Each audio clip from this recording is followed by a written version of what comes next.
परिचय। स्वादिष्ट है। ये भोजन बहुत स्वादिष्ट है। सिमरन, क्या तुम जानती हो, जब यह भोजन हमारे शरीर के भीतर जाता है तो इस भोजन का क्या होता है? नहीं, लेकिन मैं जानना चाहती हूँ। हाँ, बिल्कुल। हमारे शरीर में अनेक प्रकार की ग्रंथियां और अंग होते हैं जो भोजन से जरूरी पोषक तत्व अवशोषित करते हैं और अनुपयोगी भाग को उत्सर्जित करते हैं। ये तो बहुत रोचक लगता है। क्या तुम पाचन तंत्र के बारे में और जानना चाहती हो? हाँ, जरूर। छात्रों, आज हम पाठ जंतुओं में पोषण शुरू करेंगे, जिसमें आप जानेंगे कि जो भोजन हम ग्रहण करते हैं उसे हमारा शरीर किस तरह पचाता है।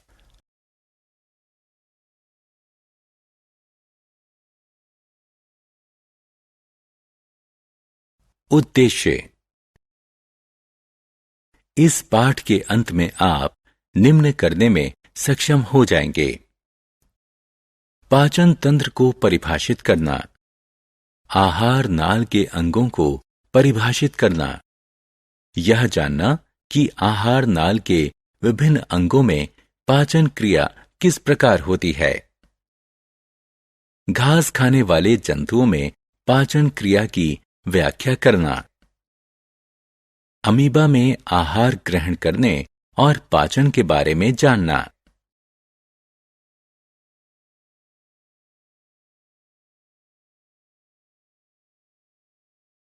पाचन क्रिया क्या है? हम सभी जानते हैं कि भोजन जटिल तत्वों से बना होता है, जिसमें कार्बोहाइड्रेट, वसा और प्रोटीन शामिल है। हम इन तत्वों का इस्तेमाल इस तरह से करते हैं कि ये साधारण तत्वों में टूट जाते हैं। भोजन के जटिल अवयवों का साधारण पदार्थों में टूट जाने की क्रिया पाचन कहलाती है। आइए अब हम मनुष्य में पाचन क्रिया का अध्ययन करें। आहार नाल। आप ये जानने के लिए उत्सुक होंगे कि हमारे शरीर के भीतर भोजन आहार नाल से होकर गुजरता है, जिसे हम सामान्य रूप से पाचन क्षेत्र कह सकते हैं। इसमें मुख गुहिका, भोजन नलिका या ग्रास नली, आमाशय, छोटी आंत, बड़ी आंत और मलद्वार होते हैं। आइए अब हम जानें कि पाचन क्षेत्र के विभिन्न अंगों में भोजन के साथ क्या-क्या होता है।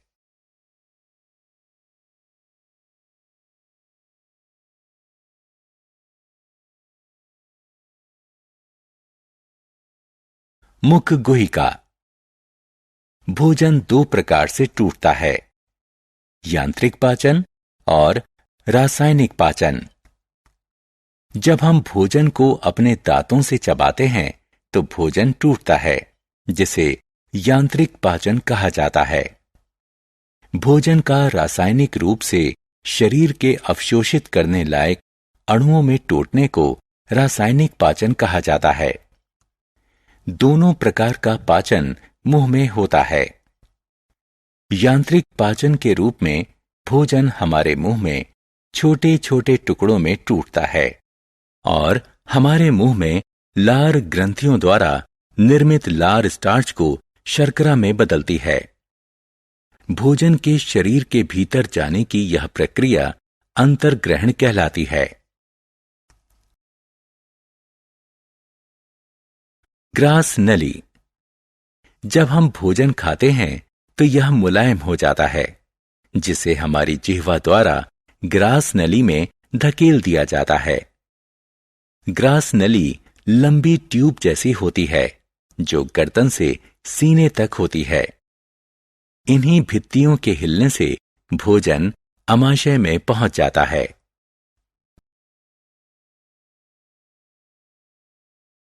आमाशय।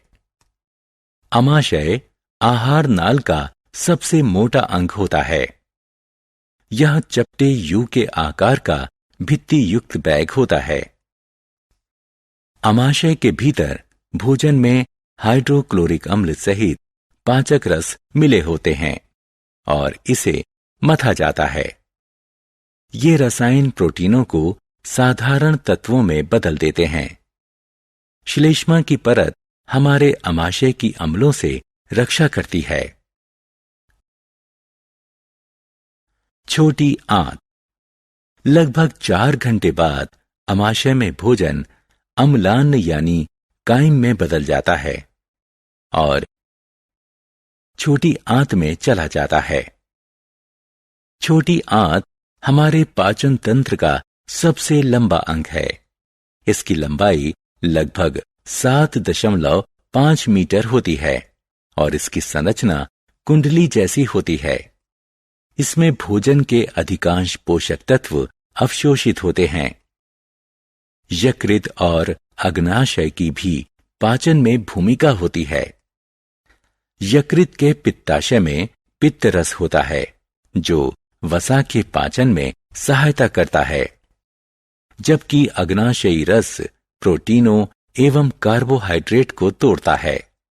उसके बाद आंशिक रूप से पचा हुआ भोजन छोटी आंत में पहुंचता है और आंत्र रस कार्बोहाइड्रेट को साधारण शर्करा जैसे ग्लूकोज, वसा को वसीय अम्लों और ग्लिसरॉल और प्रोटीन को अमीनो अम्ल में बदलता है और भोजन की पाचन क्रिया पूर्ण करता है।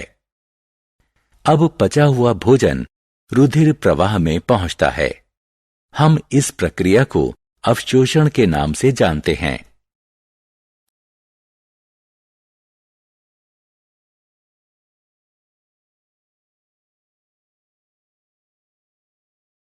छोटी आंत में अवशोषण। छोटी आंत की भीतरी परत पर छोटी उंगलियों जैसी आकृतियां रसांकुर कहलाती हैं। क्या आप इस रोचक अंग के बारे में जानते हैं? ये पचे हुए भोजन के अवशोषण के लिए सतह क्षेत्र को विस्तारित करते हैं। उसके बाद अवशोषित तत्वों को रुधिर वाहिकाओं द्वारा शरीर के विभिन्न अंगों में पहुंचाया जाता है, जहां उनका उपयोग प्रोटीन जैसे जटिल तत्वों के निर्माण के लिए किया जाता है। इसे समावेशन कहा जाता है।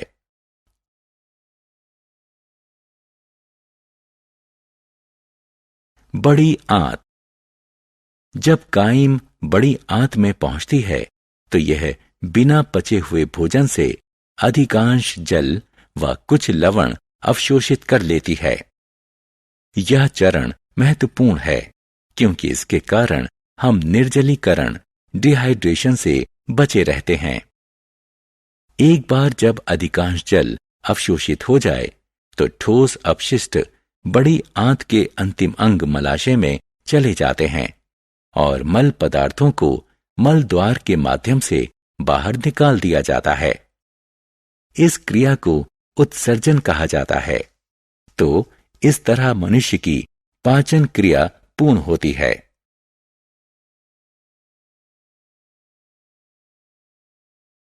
जुगाली। क्या आपने कभी गाय को चबाते हुए देखा है? विशेष रूप से तब जब वह कुछ खा नहीं रही होती है। गाय जल्दी जल्दी घास को निगल जाती है और इसे प्रथम आमाशय में इकट्ठा कर लेती है। यहां आंशिक रूप से पचा हुआ भोजन पागुर कहलाता है, लेकिन बाद में कड यानी पागुर छोटे छोटे गोलों के रूप में मुंह में वापस आता है, जिसे पशु चबाते हैं। इसलिए यह प्रक्रिया जुगाली कहलाती है। और इस प्रकार के पशु रोमंथी पशु यानी जुगाली करने वाले पशु कहलाते हैं।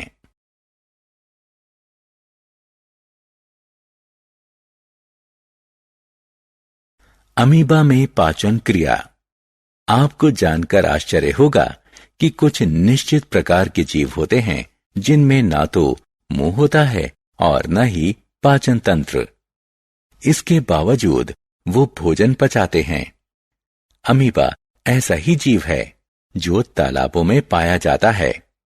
यह एक कोशिकीय जीव होता है और आप इसे बिना सूक्ष्मदर्शी के नहीं देख सकते। इसमें कोशिका झिल्ली, एक गोल नाभिक और इसके कोशिका द्रव्य में रिक्तिका होती है। यह पदाभ या आभासी पाद कहलाने वाली उंगलियों जैसी आकृतियों को धकेलकर अपना आकार व स्थिति निरंतर बदलता रहता है और अपने भोजन के लिए कुछ सूक्ष्म जीवों को पकड़ता है। भोजन एक आहार रिक्तिका में पकड़ लिया जाता है और पाचक रस भोजन को साधारण तत्वों में बदलने के लिए कार्य करते हैं। अंततः अपचित आहार रिक्तिका द्वारा बाहर निकाल दिया जाता है। अतः आप कह सकते हैं कि सभी जंतुओं में लगभग समान पाचन क्रिया होती है। सारांश। आइए हमने जो कुछ सीखा है उसे संक्षेप में दोहराएं। भोजन के जटिल अवयवों का साधारण तत्वों में टूटने की क्रिया पाचन कहलाती है। आहार नाल में मुख गुहिका, भोजन नली या ग्रास नली, आमाशय, छोटी आंत, बड़ी आंत एवं मल द्वार होता है। कार्बोहाइड्रेट जैसे कि स्टार्च का पाचन मुख गुहिका से ही शुरू हो जाता है। प्रोटीन का पाचन आमाशय में शुरू होता है। छोटी आंत में भोजन के सभी अवयवों का पाचन यकृत से स्रावित होने वाले पित्त रस, अग्नाशय से स्रावित होने वाले अग्नाशयी रस और आंतरिक भित्ति से स्रावित होने वाले पाचक रस के द्वारा पूर्ण किया जाता है।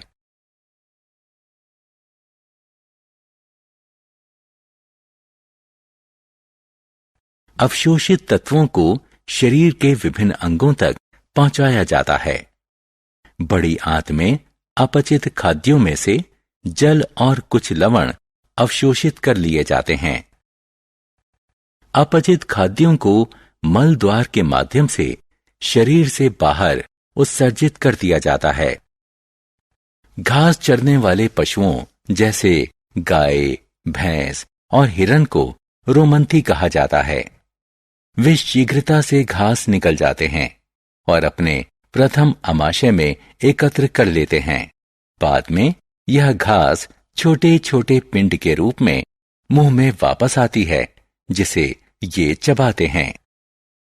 अमीबा अपना आहार अपने आभसी पादों या पादाभों के माध्यम से ग्रहण करते हैं और इसका पाचन आहार रिक्तिका में होता है।